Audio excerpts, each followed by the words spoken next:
Everybody's in. Thank you so much for joining us this morning, folks. Welcome to the American Rescue Plan Emergency Assistance to Non-Public Schools Office Hour. This is great information for everyone who would like to engage in an EANS II program. You're joined by multiple members of our Office of Federal Emergency Relief Programs team. And as I mentioned, this office hour is being recorded and will be available on our website as soon as we've been able to upload it to our YouTube channel. We'll start with some quick introductions, and I will start, and then I'll mute myself and I'll let the rest of the team introduce themselves. My name, as I mentioned, is Shelley Shassy-Jandro. I'm the director of the Office of Federal Emergency Relief Programs, where the emergency assistance for non-publics, or what we refer to as EANS, lives under this office. And Kevin, you want to go next? Sure. Kevin Harrington, I'm the Gear and EANS coordinator here at the DOE. I'm Robert Palmer, and I'm the EANS procurement analyst. And we are joined by some of our other teammates within the office. Karen Kuziak, Monique Sullivan, Maisha Asha are all with us today, or part of our office engaging in this work. And as the slide says, and Stuart has already done in the chat box, greatly appreciated. Please just take a moment to say your name and your school affiliation right in the chat box. We have some new names, and we just want to be sure that we provide everyone the information that they're looking for that's applicable to the situation that they are currently in. Thank you, folks.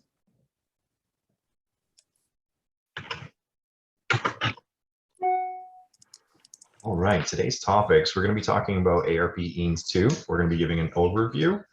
Then we're going to be discussing the allowable uses. And then we'll follow it up with the timeline. And lastly, we'll be talking about, we'll be answering any questions that you may have regarding ARP EANS.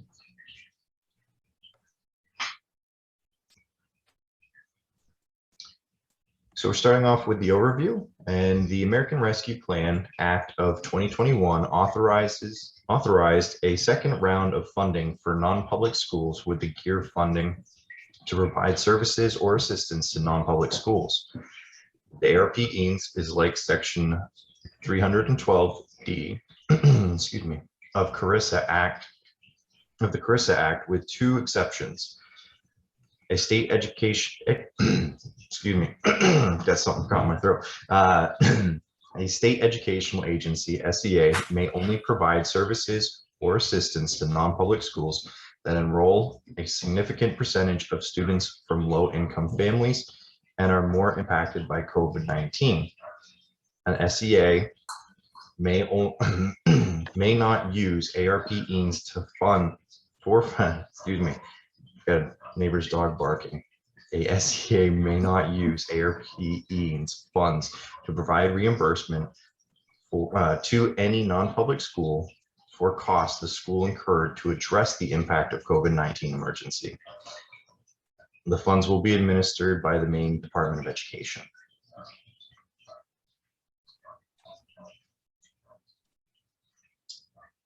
We're going to be discussing the eligibility criteria. For the purpose of ARP EANS II program, an eligible non-public school is an elementary or secondary school that is nonprofit, is accredited, licensed, or otherwise operates in accordance with state law. Prior to March 13th, 2020, the date COVID-19 was declared a national emergency, did not or will not apply for and receive a loan under the Small Business Administration Paycheck Protection Plan program, also known as PPP, that is made on or after December 27th, 2020. This limitation applies for as long as the non-public school is a participant of the EANS program under the ARP Act. Serves 25%, missed that last little line. Sorry. Serves 25% or greater percentage of students from low-income families.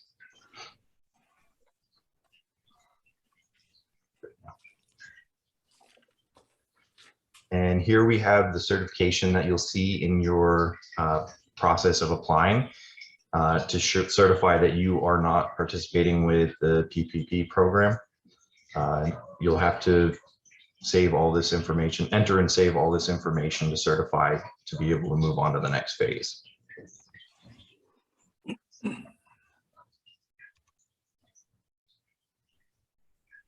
Good morning. Again, I'm Kevin Harrington, and I'm going to take you through, I think, slides 7 through 9, and we'll have plenty of chances to talk later on at the end of the slideshow. So, concepts to remember. The purpose of the ARP EANS II program is to provide non-public schools with funding for eligible services and assistance. And the big piece in bold about through procurement only. So there won't be a reimbursement approach. We'll probably tell you that 2 or 3 times through this slideshow. It's going to be procured through the Maine DOE. And we'll definitely be touching base with you folks to make sure we get the things that you have in mind that are on the allowable list. So procurement only and no reimbursement. Keep those 2 in mind. This is not a grant program for non-public schools. There is funding for the services and assistance that you need. So it's a little unique compared to some grants you might have actually had in the past. And I'm certain I will still call it a grant, but funding available for the non-public schools as needed that fit on the allowable list.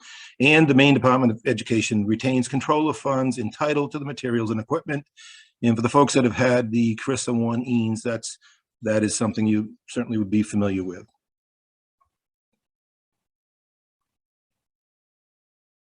Okay. Continuing on, an SEA may only provide service or assistance to non-public schools that enroll a significant percentage of students from low-income families. So if you look at EANS CRISA 1 and how that one applied and how you were approved, the ARP EANS on this end of it, it's very specific about low-income families and the COVID-19 impact upon those families and schools. So that'll be a piece that will certainly come up as you navigate through the intent to apply and then the application. So I've got this first paragraph about the 40% piece. I won't read every word of it, but essentially the federal government application came into the SEA, that's us, and we were then going to follow through and fill that one out. They recommended a rate of 40% for the low-income students. And if you do anything with Title I, you may recognize that number has kind of been the threshold, if you will, for a long time when it came to Title I and applying for that. So 40% when it came to our non-public schools made absolutely no sense. Now, there's a lot of other schools out there, and perhaps that would make sense in their situation, but in Maine's situation, that did not make sense. So we chose an alternative approach, and we had to do the application and have it approved and so forth with the U.S. Department of Education. So it took a little extra legwork. On September 9th, that was the date the application was sent in, and on March 16th, the application was approved. I don't want you to think that that was just that clean. We had some things along the way and some conversations to modify the application to make sure that the federal government was, U.S. Department of Education was content and that aligned with the ARP EANS II Act.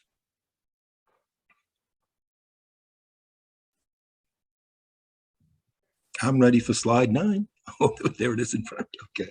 Hold on one second. It was a little delay on my end over here. Okay, so the threshold, that's the 25% you'll hear a lot about. So the Maine Department of Education will prioritize non-public schools serving students through a tiered approach. So I'm going to read a little bit of this verbatim because I just want to make sure we get it accurate. So we're using a tiered approach with an alternate significant percentage threshold of 25%. And recall, when it came through the recommendation of 40%, that wasn't something that we believed was in the best interests of our non-public schools. So we did a whole bunch of math, and 25% was the threshold that we sent in and ultimately were approved. Okay, so the threshold of 25% with our non-public schools, enrolling a higher percentage of students from low-income families with the greatest per pupil amount. So the tiered approach is right there below you, and don't feel like you're going to memorize it, but I will run through it.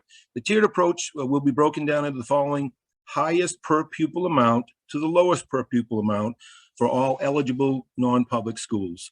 So there will be the intent to apply and the application under this, well, I want to say grant, under ARP EANS II, and there's some places where you're going to have a chance to put some numbers together. So the non-public schools in our tiered approach, serving 40% or more students from low-income families, and it goes right down to 25% being the actual threshold. So that little note at the bottom. So any non-public schools serving less than 25% of students from low-income families would not be eligible to participate in this particular program. So keep that in mind. And again, in the intent to apply in the application that we put together, there are places that you'll be able to do that, and we'll guide you along with some additional office hours to make sure we know how to do the math to get to that number.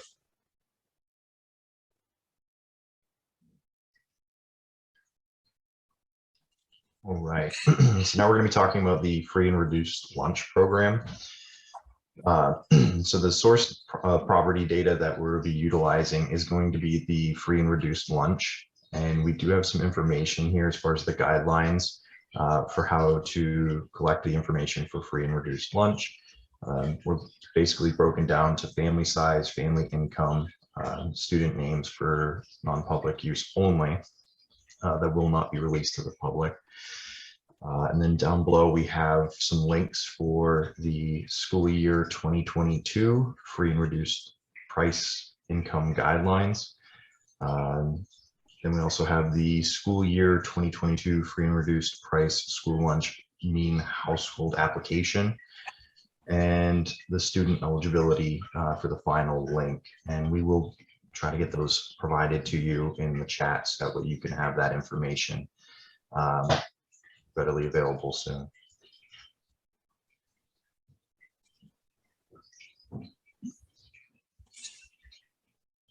All right, and then this is actually going to be part C of the intent to apply. And we just wanted to put this up to basically give you an idea of what you're going to be looking at, so that way it's not a complete complete surprise when you you log in and start filling out your intent to apply.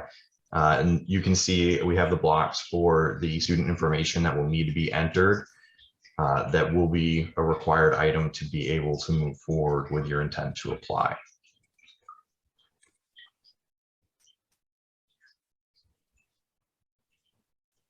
Good morning, folks. I just want to clarify a couple questions, right? There was a few questions that we had in the chat box, and they really relate to that loan program. So the PPP program, the Paycheck Protection Plan.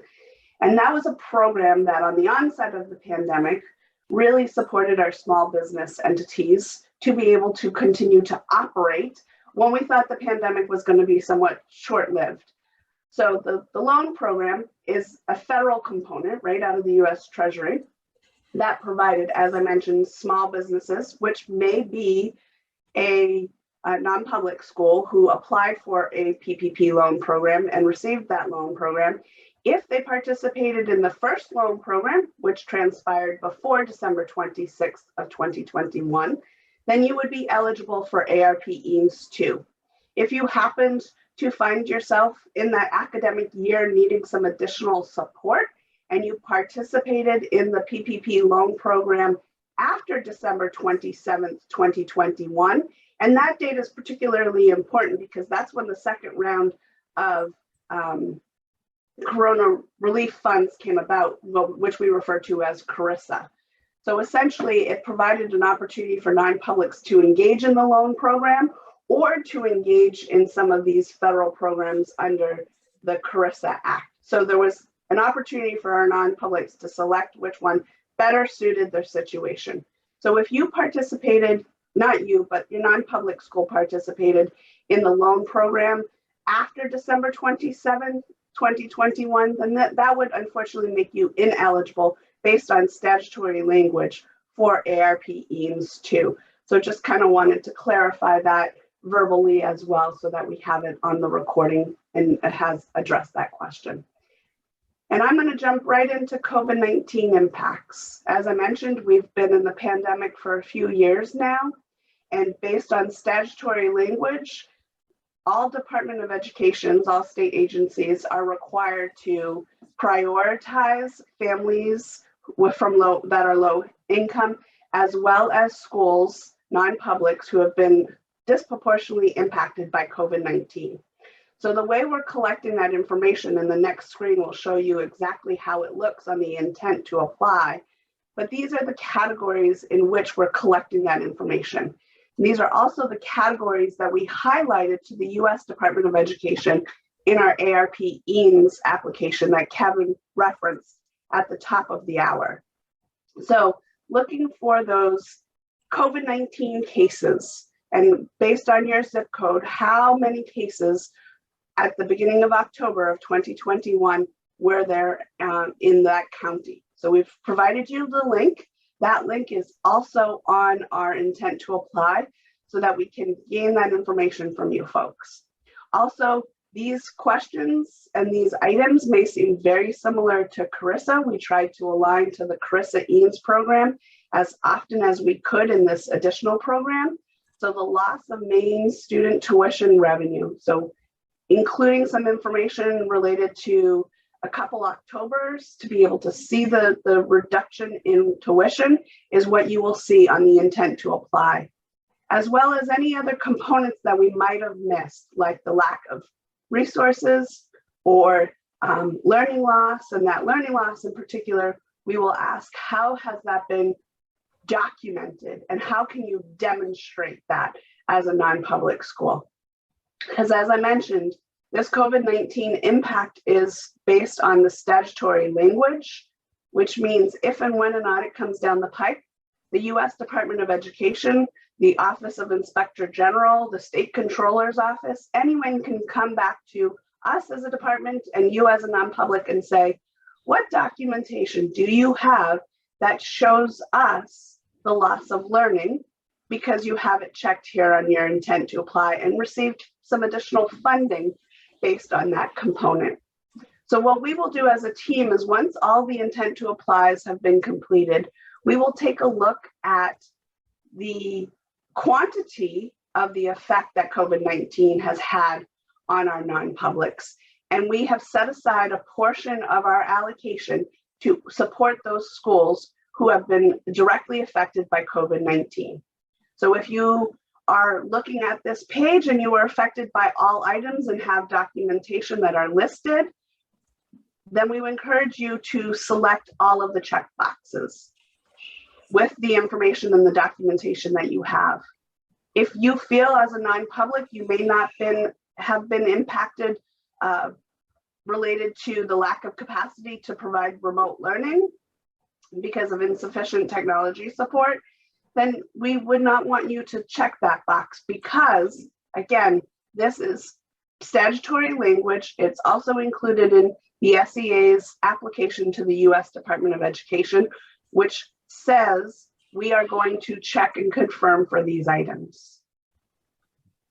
So the slides will be available. We'll put them on our website, and I'm sure that Kevin will also send it to all of you folks. And I will unmute myself and take a look at the chat box just to see the additional questions. I know there's a few, I just can't read all of them at the moment. And we'll be sure to open up the floor at the end for any questions that we may not have addressed during the PowerPoint.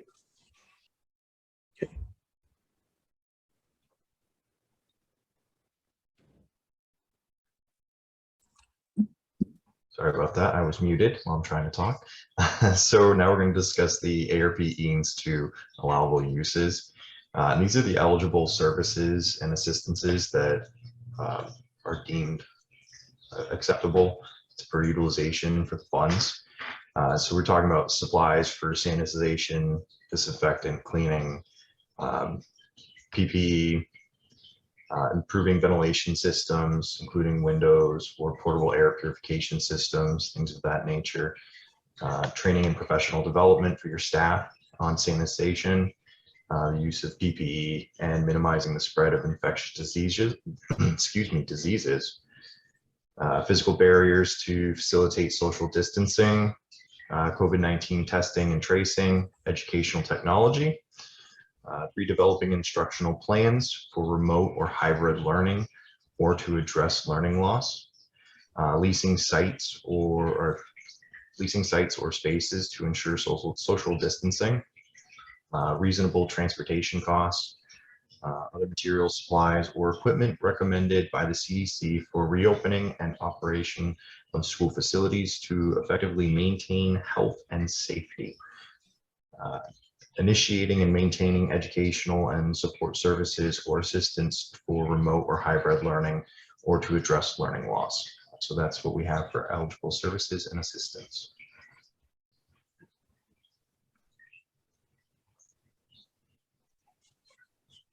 Okay, and here we're showing an example of the request for Part C for the application. Just again, we're trying to make sure that everybody's familiar with this when they go in for their to fill out their application. Same thing with the intent to apply. We just don't want it to be a surprise. So if you see anything that you have a question for during the Q&A section, feel free to ask us about it, because we can always come back to this and maybe provide more information if need be.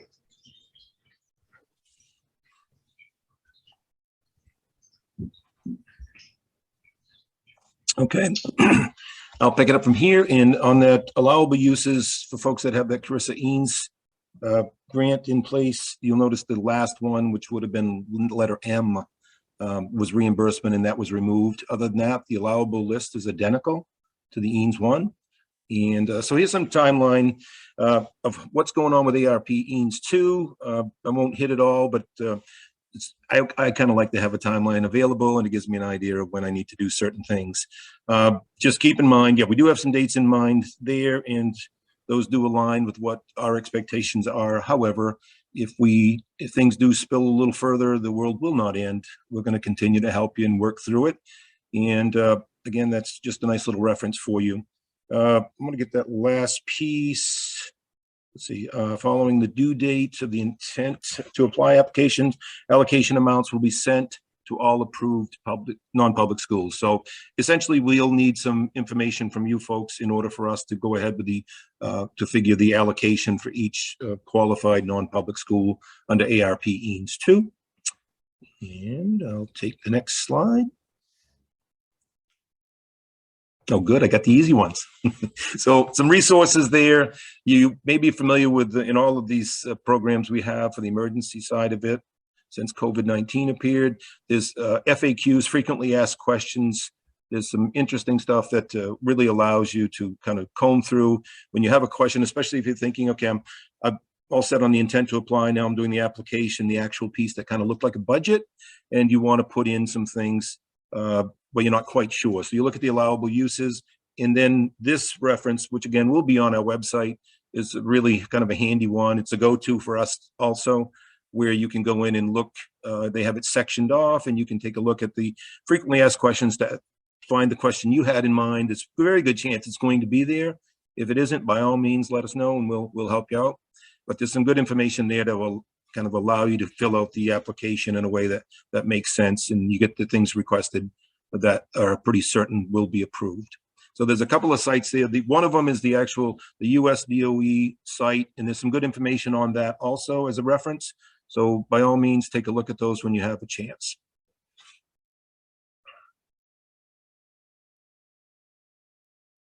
Okay, and contact information. We're getting to know a lot of you folks, but that's how you connect with us. And most of us, when we're emailing, we also have some pretty good information, cell numbers, and a couple of kind of shortcuts into the website, specifically for EANS 1 and 2. So by all means, again, if you have a question, please do not suffer silently. Touch base with us, and we will help you out. And either we'll be able to answer ourselves, or we'll bring it back to the team and get a response that makes sense. And I believe we're coming up on questions. Ah, there it is. Okay, so in this case, you certainly can put questions in the chat, but if you feel comfortable and want to unmute yourself, we can help you out on that end on the technology side and ask any questions you might have. And by the way, it could be ARP EANS II, or you may have some questions related to EANS 1. We'll entertain any of the EANS related questions and do our best to answer those. If we do get stumped, full admission here, that if we do, we'll bring it back to the team and we'll take a look and definitely get you a response as soon as possible. So I did want to let the group know that I am researching one particular question in regards to CDS preschools. And my gut reaction is that they're ineligible because by ESEA standards, which is where some of this language is based off of, it is only allowable for elementary and secondary schools. And as you may have noticed on one of our slides, we did have that language. So if you just bear with us for a couple days, we'll do a little bit more research, but my gut feeling is that preschools, independent preschools would be ineligible for ARP EANS II because of that component that they're not connected to an elementary or a secondary school. Yep. I'm going to be shocked if that's not correct. I know I've read that a few times, and if they're not connected to an elementary school, then that's a no. There was also another question in regards to the ownership and of the materials and goods. And yes, because our non-publics are not seen as federal entities like our LEAs and the state agency, all of these items that are purchased, procured, and secured with these funds are federal property, which means it needs to stay in the ownership of the Maine Department of Education. If anyone or any non-public who participates in ESEA title funding, whether that be Title I, Title II, or Title IV in particular, it's the same notion. Your LEA is the federal entity that owns the items. So we have removed, not we as a department, the US Department of Education has removed the LEA component of this work, and the Emergency Assistance for Non-Public Schools, our EANS program, states that the Maine Department of Education as the federal entity must maintain the ownership of all goods and materials.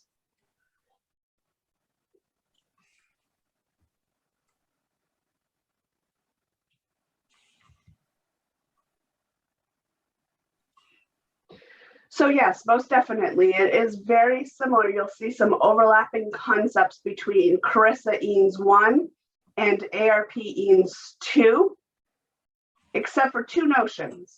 The only two notions that changed was we must prioritize schools that are serving students from low-income families. So our threshold is 25%. If you serve more than 25% free or reduced lunch students or students of low-income families, then you are eligible as a non-public. As Kevin mentioned, the US Department of Education created that threshold at 40%, and any state that was suggesting a different threshold needed to provide documentation about why that threshold was selected. Second component that is different between ARP EANS 2 and CRRSA EANS 1 is the reimbursement piece. So any non-public who participated in CRRSA EANS had the option to receive reimbursement for some expenses that had transpired from the onset of the pandemic to where we were in the application process. That is not allowed in ARP EANS 2 based on the statutory language that developed this second program. And remember, once you have the approved application and it's time to actually procure the items, that will be with us. And we'll do that on our end. And I'm certain we'll be talking to you about the product or service that you want to make sure that we are, in fact, getting exactly what you had in mind. So that'll be a new piece on our end. Also, in the frequently asked questions that are in the slides and also be on the website, will be on the website. They combined the EANS 1 and now, if you will, EANS 2, the ARP EANS. That is in the same frequently asked questions. There's not a separate document. They're combined, and they make a note so you can distinguish which piece is specifically talking about ARP EANS 2.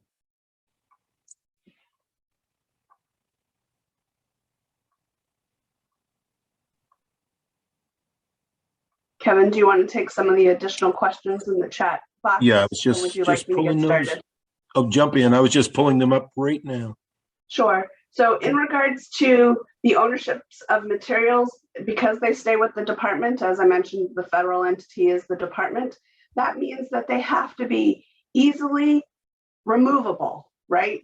So that's why construction, window replacements, overhaul of ventilation systems are not allowed under these programs because they are not easily removed from the entity. We would never want a school to purchase windows and then at the end of the program, we as a department come back, you remove those windows, we pop them into back at the department, because then you have a windowless building. So you will see some language in the FAQ that really talks about that ownership piece. And I believe it's, towards the end of the 30-page document. And I did put the FAQ link in the chat box for anybody who wants to take a look at it. So just thinking about what items can I do and support our students from a non-public perspective, knowing that these items will be returned. So any devices, monitors, exterior tents, all of those items that are easily removed will come back to the department, which means those components that are a little bit more stationary and involve construction will not be allowed with these funds. I know you had a question about CDS. I don't know if you want to go ahead and unmute yourself, or if you want to maybe take a moment at the end to speak with our team. Either way is fine with me, Shelley. The CDS, clearly they're not associated with an SAU, but they are associated with CDS because that's where the referrals come from, and they're under IEPs and a lot of commonalities that an SAU has. And there's actually a movement underway right now legislatively to assign all of the 3 to 5-year-olds to the SAUs. And it's just a matter of timing of when these children will be under the auspices of the SAU and not CDS and DOE. And I don't know if that current legislation would impact a decision to include them. These preschools have suffered greatly financially because they don't receive any tuition reimbursement from CDS at all. It's just treatment dollars from Maine Care, and it's really been a struggle for them. This would be so helpful, But I know we have to follow the rules. I get that too, but with that additional information, I don't know if that would be helpful when you're talking to the people at DOE or the people that fund this opportunity. So as Kevin said, we'll bring that one back to our team and have a deeper conversation. And when we talk about our team, we also include our U.S. Department of Education program officer. So we will most definitely put that question out to them and see what type of response we get. However, like I said, the statutory language is related to elementary and secondary. So I want to be sure that we're crossing our T's and dotting our I's and get the information concrete from the U.S. Department of Education before we respond to that question. And clearly, I want you to follow the rules. I don't want to put any of the other facilities in jeopardy at all, but I just appreciate you looking out for these preschool kids that they seem to. All these programs are usually K through 12, and and it's really been tough for preschools, But thank you. I know Tracy, you folks have a wonderful advocate at the department as well, with Roberta Lucas and Erin Fraser for sure. Oh, absolutely. I'm not criticizing them at all. Believe me, they're wonderful people, and we enjoy working with them and appreciate everything that they do for us. Absolutely. I don't want to sound. And I want to pull them into the conversation as well, right? So just to be sure that we're doing our due diligence and getting the response accurate to you folks. There was some questions about free reduced lunch, so I'm gonna share my screen for just a moment to pop that slide back up. And Rob, if you don't mind, maybe if you could start pulling some of those links to get them in the chat box, that would be great. Bear with me for just a moment, folks.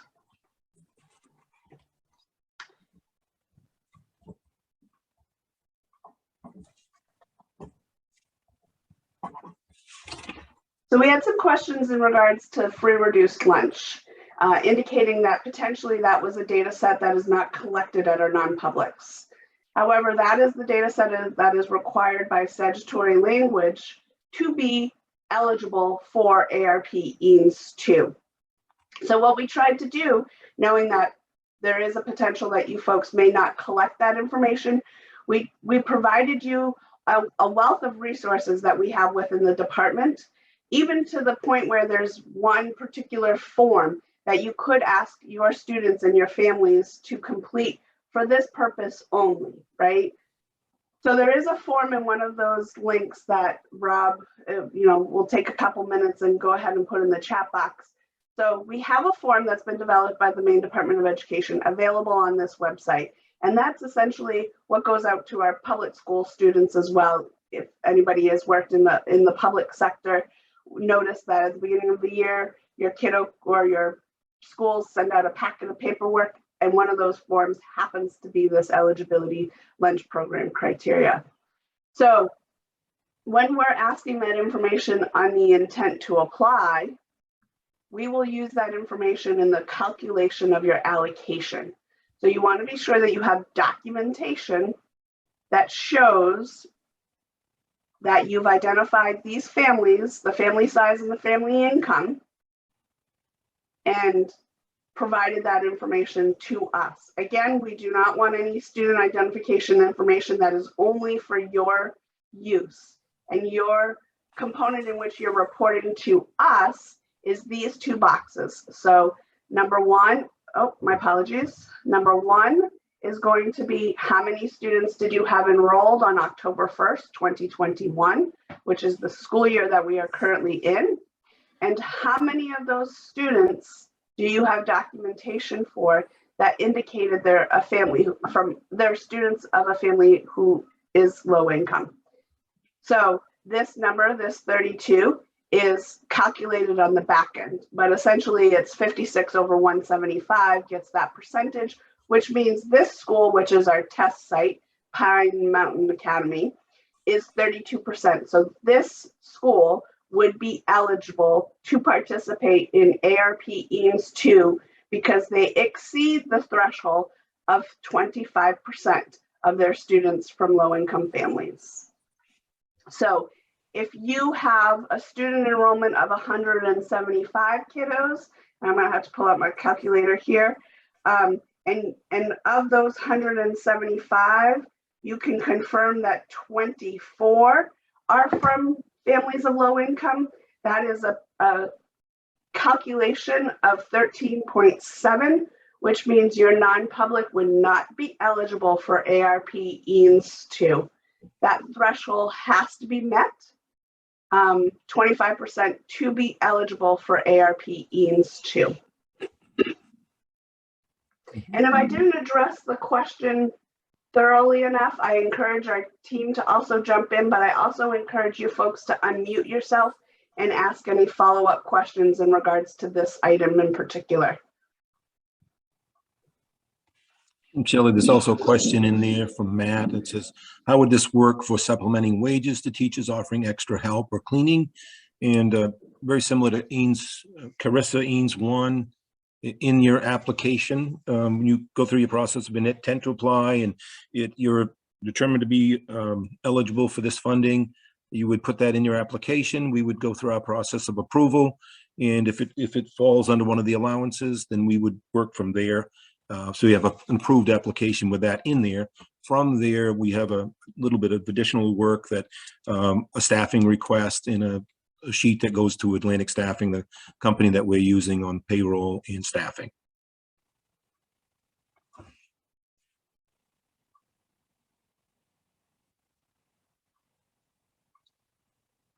I'm just scrolling through the questions. If there's any that we've missed, please point that out. I was able to get all of the active links up for the free and reduced lunch off the slides. And I tried to put the title headers with each link. So if you wanted that information for your use, you should be able to just copy that whole comment section, and you can save it for later use or utilize it now if you'd like.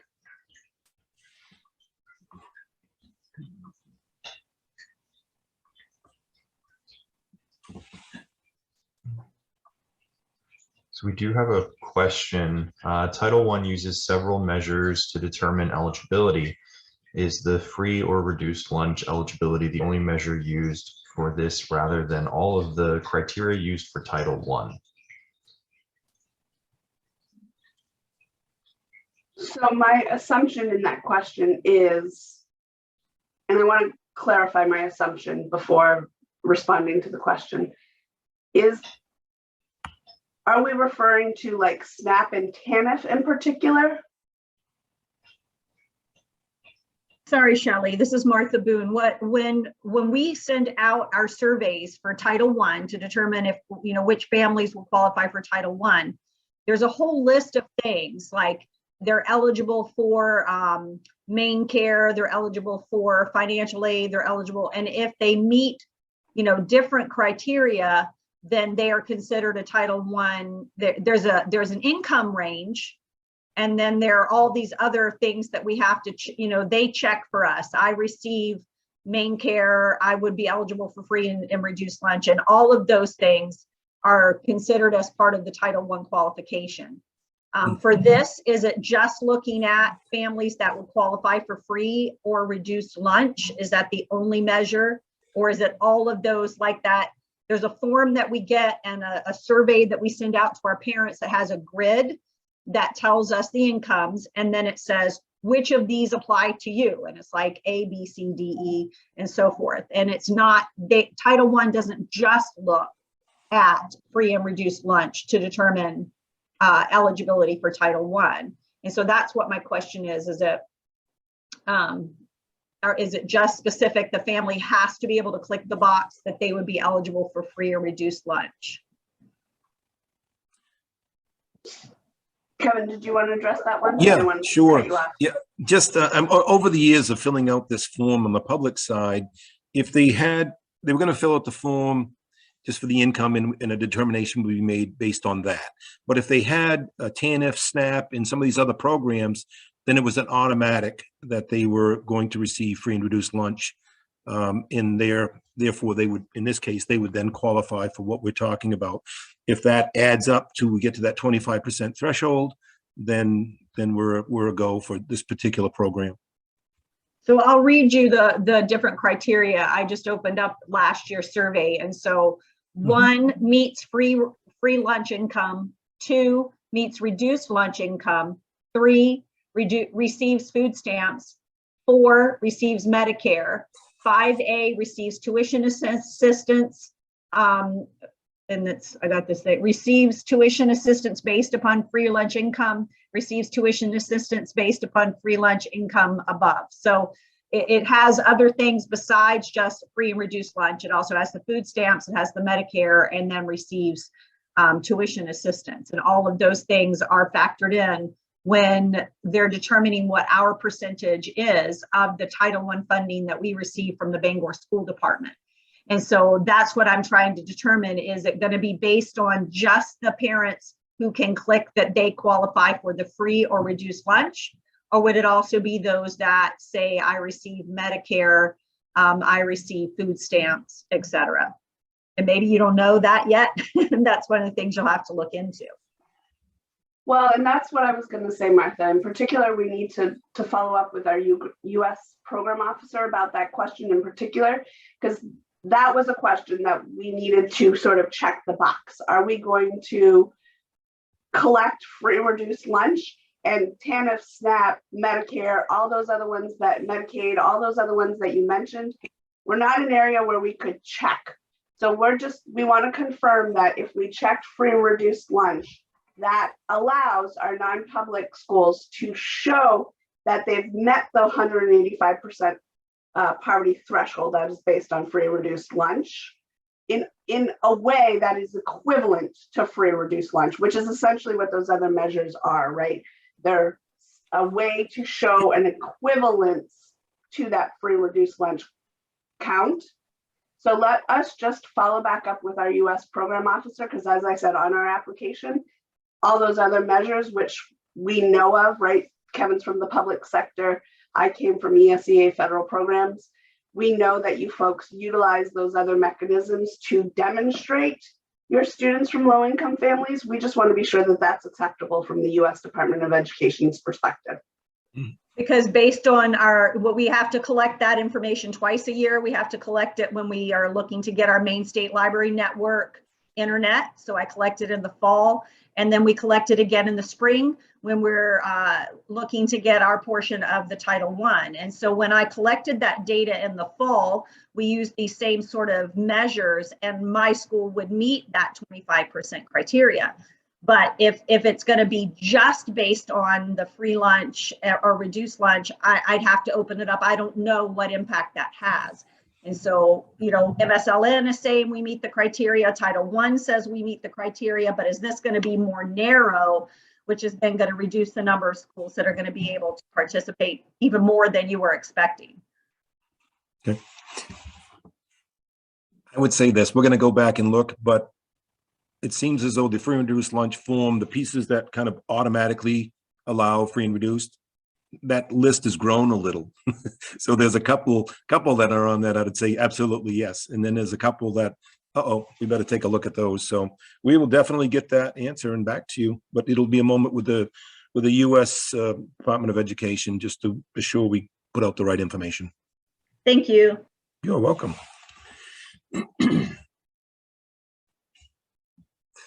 And by the way, I was hoping some of you would turn your cameras on because I've been talking to a lot of you and emails, and all I know is a name. I've never seen the folks. So by the way, here I am. I'm Kevin, and I'm in the basement. Oh, there they are. Hello. We've been talking for months, and now I get to see you. Yay.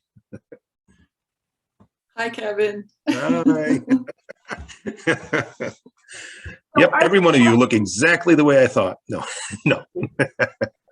Are there questions that we may have missed in the chat box, or that you folks want to go ahead and unmute yourself and ask? I have a question. This is Matthew. I need a new webcam. I don't know.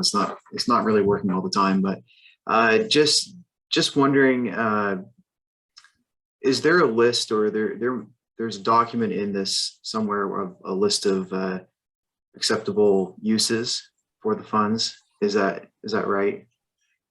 Yes. Where would that be? Is that in the links that have been provided in the chat already, or Yes. is there a link? It is. Yep. Rob, do you want to handle that? I'm just looking for it. Yeah. Sorry, I had a pop up on another screen, so I yeah. had squirrel Yeah, moment. So those allowable uses, they're in a couple of places, and so the frequently asked questions that are part of this slideshow, and it'll also be on our website, that lists that in there too, and then you'll also see it when you go through the application process. So that particular list shows up in quite a few places. Okay, that's good. Thank you.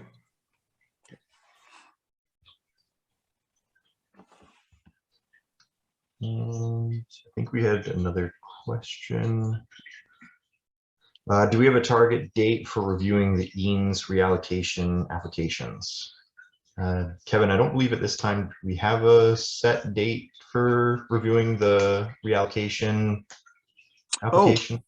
Oh yeah, I was reading the chat. I'm glad I listened at that moment.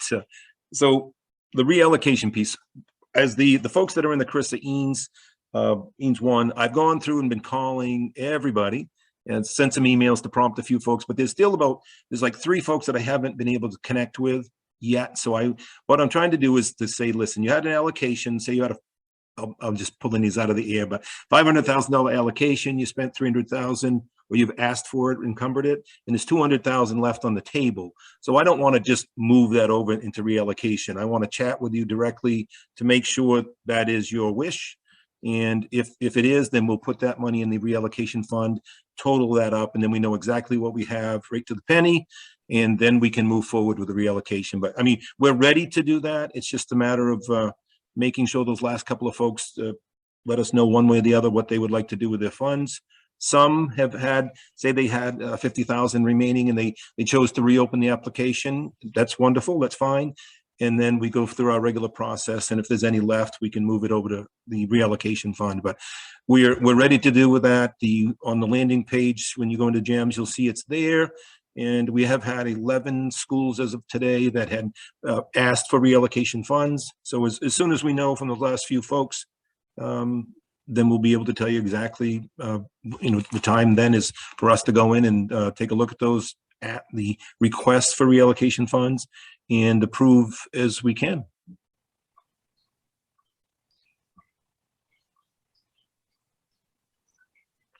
Nobody else is in a basement, are they? Okay.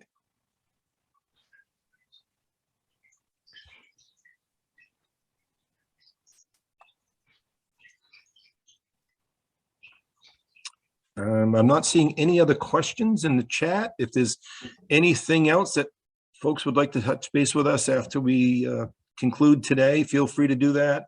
All of our information is out there for you, and it's on our webpage, and we're pretty good about answering the phone also if you want to go that way. So please connect with us. Anything else, Shelley? Nope, I was just going to tuck our link to our website right on in the chat box in case someone also wants to visit us there.